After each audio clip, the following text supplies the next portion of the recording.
Ça va. Bonjour.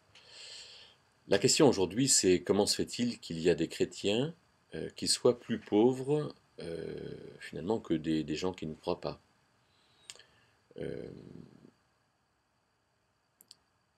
Premièrement, définissons ce que c'est que la pauvreté. Alors, je pense que euh, chez la personne qui m'a posé cette question, la pauvreté, c'est l'absence d'argent, mais la pauvreté, ce n'est pas que ça. Et donc, regardons un petit peu ce que c'est que la pauvreté et la richesse. Euh, D'abord, on peut dire qu'il y a une pauvreté de circonstances. Euh, une personne peut être pauvre à un moment donné parce qu'elle est au chômage, parce qu'elle est malade et qu'elle a une pauvreté, mais elle peut être riche 5 ans après, 10 ans après, ou elle peut avoir été riche et être devenue pauvre. Il peut y avoir une pauvreté familiale. Elle naît dans une famille pauvre, mais elle peut finalement, parce qu'elle va travailler, avoir un travail très gratifiant et à ce compte-là devenir riche. Il y a une pauvreté aussi nationale. Je dirais que les gens qui naissent en France sont quand même, euh, par rapport aux gens qui sont dans le monde entier, le plus souvent riches. Même si la France n'est pas le pays le plus riche du monde, mais on est dans un des pays les plus riches et il suffit d'aller pas très loin pour voir à quel point les gens finalement ne savent pas ce qu'ils vont manger aujourd'hui et dans les favelas en Amérique du Sud, à Rio ou ailleurs, ces gens-là qui sont dans une grande pauvreté. Donc la pauvreté, c'est quand même quelque chose de relatif. Euh, mais regardons aussi euh, euh, ce que c'est que la richesse. La richesse, c'est, je crois que la plus grande richesse, c'est quand même la richesse relationnelle. C'est le fait d'avoir des amis, c'est le fait d'avoir des gens avec qui on peut marcher ensemble, sur qui on peut compter, des gens qui peuvent nous encourager, qui peuvent nous combler, nous gratifier, parce qu'être ensemble, c'est quelque chose de fantastique. Quand on a tout, qu'on est riche et qu'on n'a pas d'amis, c'est une plaie. C'est creux, notre vie est creuse. Ensuite, regardons peut-être ce que c'est que la richesse ou l'enrichissement du point de vue du chrétien. Qu'est-ce que c'est la richesse? Qu'est-ce que c'est que la réussite? Intéressant de voir dans le Nouveau Testament que le mot réussite ne se trouve pas.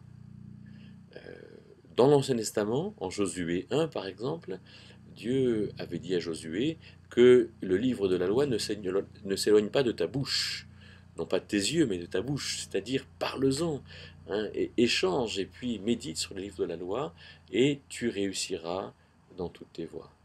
Dans le livre de l'Ecclésiaste, au chapitre 11, Salomon dit jette ton pain à la surface des eaux, hein, ce qui est une manière très curieuse de dire travail, mais et tu ne sais pas si, ce qui réussira, si c'est ceci ou cela, ou les deux.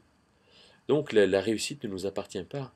Mais par contre, dans l'utilisation des capacités que Dieu nous donne, et je pense aux paraboles des mines et des talents dans l'Évangile, c'est-à-dire de tout ce que Dieu nous a confié, eh bien, qu'est-ce que nous faisons de ces capacités?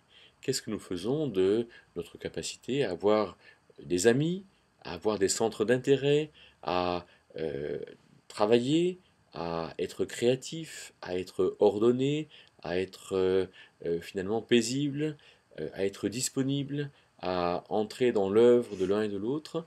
Alors nous avons des capacités qui peuvent être mises au service ici du couple, de la famille élargie, du travail, de l'église, du voisinage.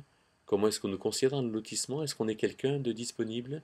Quelqu'un sur qui on peut compter?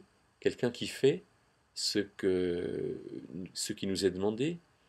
Et on pourrait dire que là, nous avons des signes de réussite, et en tant que chrétiens, nous devrions être, comme dit l'Épître à Titre à la fin du chapitre 2, être les premiers dans les bonnes œuvres.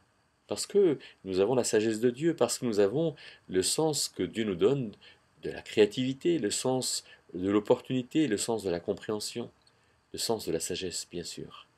Et donc toutes ces qualités que Dieu nous donne devraient nous placer parmi les gens les plus riches, pas forcément les plus riches en argent, mais les plus riches dans le fait de faire quelque chose qui a du sens et dans le fait d'en être les premiers gratifiés. Alors oui, les chrétiens ne sont pas les plus pauvres dans notre société, mais sont des gens riches qui ont une joie extraordinaire à faire ce que Dieu leur demande, une joie extraordinaire à être les uns avec les autres et à surmonter les difficultés de notre société, que ce soit des difficultés d'argent, de maladie, de circonstances. Et finalement, là, on a une richesse qui, dire qu'elle fait envie aux autres, c'est pas tellement comme ça qu'il faut s'exprimer. On a une richesse qui motive les autres et qui donne envie aux autres d'entrer dans cette vie avec Dieu, qui est un peu l'ornement euh, de finalement de ce que Dieu nous appelle à vivre par les choses que nous avons. Alors on doit montrer qu'effectivement, ça vaut bien la peine de vivre avec Dieu.